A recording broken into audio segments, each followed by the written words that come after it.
there were a lot of people that threatened my life nung high school ako. Someone blindfolded me, then beat the hell out of me. I don't know who did it, but I know it's one of my bullies. Pero I didn't tell my mom, I didn't tell my friends, I didn't tell anyone except for now.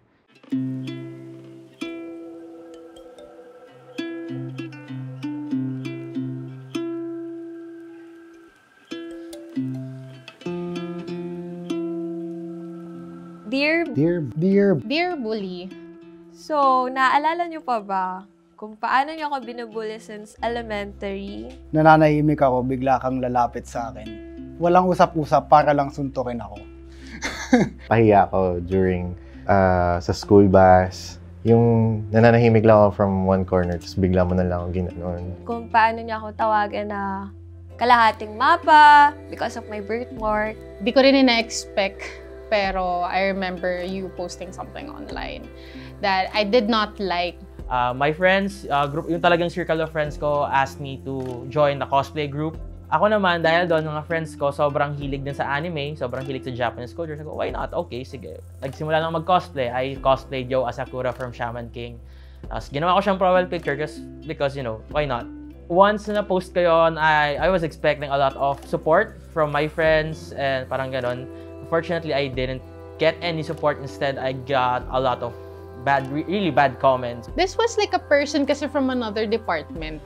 It involved yung asawa niya na ka-department ko, na yun talaga yung naka-argue ko with work. Kaya lang parang in a way, siya yung parang pinagtanggol niya. It was on Facebook kasi when she decided to post something na hindi man ako pinangalanan, pero sinabi yung department ko.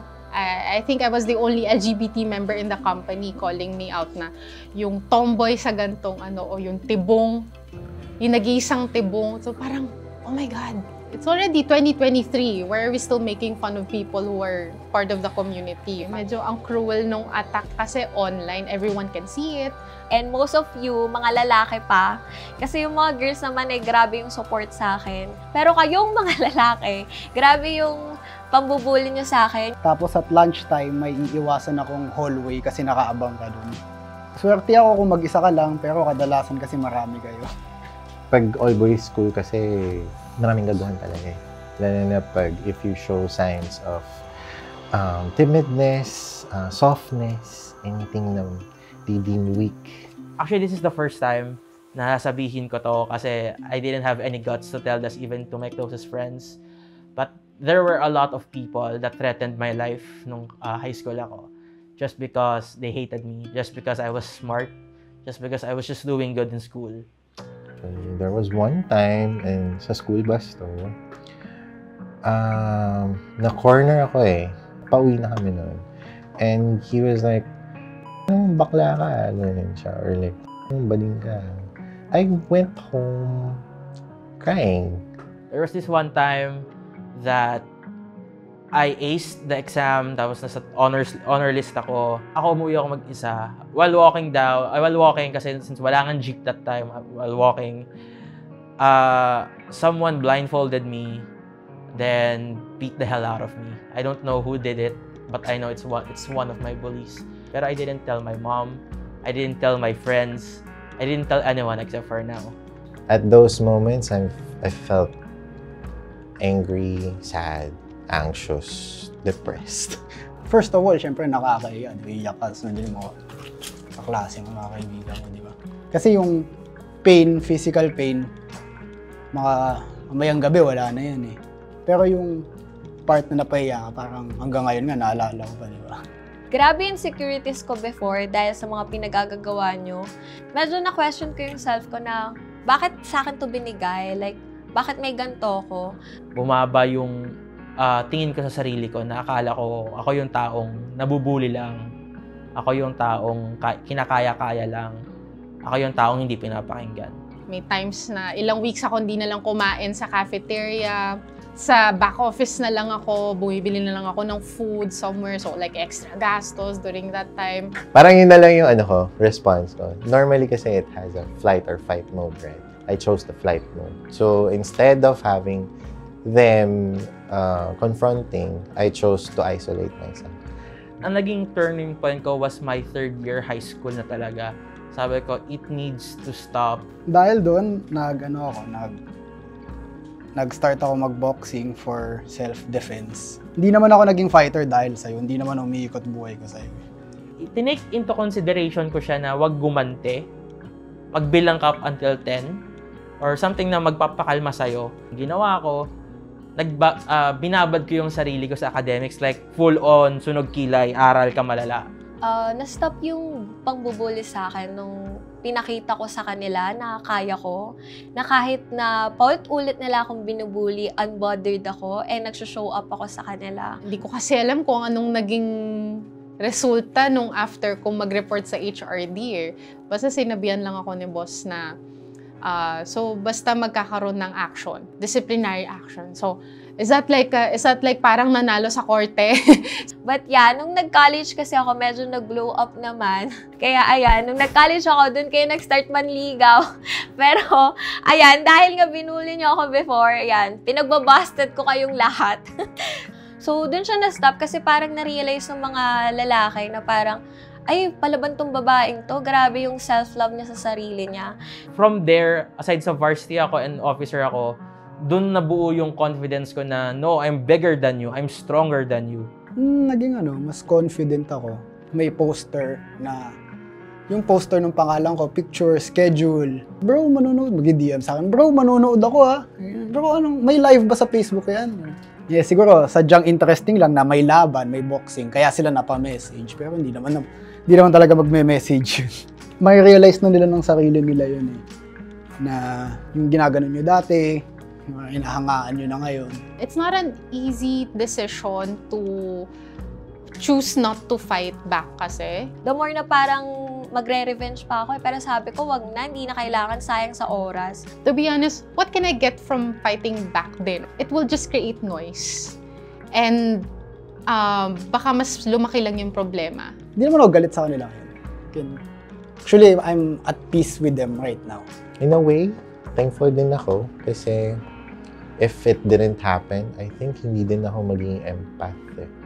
Parang I wouldn't be empathizing with other people's struggles. But siguro, thanks to you guys, binigyan niyo ako ng another point of view, another perspective in my life. Thank you dahil pinarealize sa akin na hindi ako yung taong kinakaya-kaya lang. Oo, sige, fine, masakit yung mga dinanas ko. Pero those pains, those fears na pinaranas niya sana, pinakita niya sa akin, it made me to who I am right now. So actually, dun sa mga nambuli sa akin, matagal ko na kayong napatawad. Buti na lang mabait ako. Joke lang. Forgive is a really strong word eh. I think I forgive the act na lang, not the person per se. Pero sana, nag-character change din siya. Do I forgive you? I do.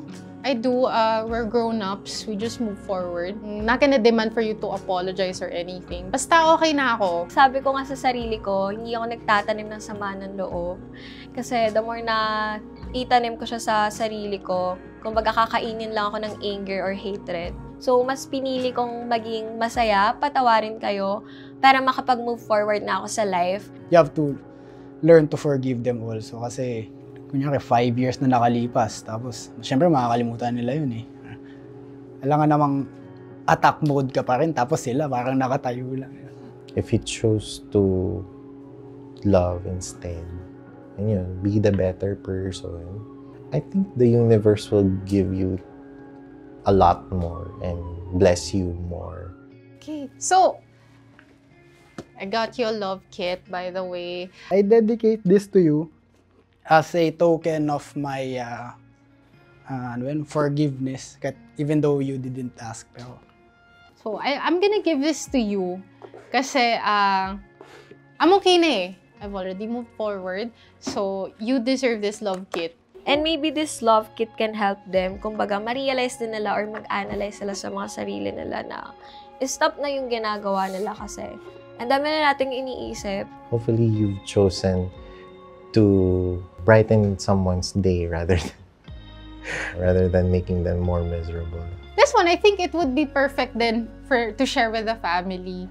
It also has brownies then. ito, mga paborito ko pa to eh. by just being kind and spreading love and positivity. Yun, mabibreak na natin yung ganyang cycle ng pambubully. Hati tayo. Sa akin yung blue. Sa akin yung dalawang blue. So, I'm finally okay sa mga bully niyo sa akin before kasi finally, na-accept ko na, mas lalo ko lang minahal yung birthmark ko dahil sa kanila. Right now, I'm doing well. Just wanna let you know na I'm doing well. Even I don't think you care, but I don't think you care. But I'm doing so well. Yeah, I'm doing fine, I guess. A lot of struggle, a lot of character development. Marunong na lumaban on my own. Alam ko na I am stronger now, I am better now, and I am more okay na sa mga nangyari. Like, pag inaalala ko na lang sila na parang tinatawanan ko na lang, or minsan tinatawa namin mga friends ko, like, okay, ganun ba? Okay. Pero ngayon kasi, ngayong Jana, mas palaban na siya lalo and na-express niya na yung kung ano yung gusto niyang sabihin sa mga tao. Update sa akin na hindi ako natuloy sa pagiging pro. Yun lang, no, kasi na-injury ako. But siguro, just like you, I also have a regular job now. Gumaduate na ako sa college. All of you guys, I wish you all the best. Hope that you guys had that said character development throughout the years. I hope sana hindi nyo na siya ulitin sa ibang tao. Just be kind kasi hindi rin natin alam kung ano yung pinagdadaanan ng mga taong ibubuli nyo. I don't know kung ano na yung state ng life mo ngayon. If you have a wife and if you have kids already, regard sa kanila, may you have a beautiful family. I just wish you all the best, and also with your family then as well, and with your kids. Number 1, siguro, thank you. Nagpapasalamat ako sa inyo dahil ginawa niyo akong ganito. Number 2, sorry. Kasi naging ganyan kayo. Thank you, nabigyan mo ako ng urgency para to be stronger, but hindi yun yung intention mo. Pero thank you pa din. You don't have to say sorry. Pero if you do, siguro libre mo na lang ako. Yours truly. Best wishes. All the best. Best wishes, actually.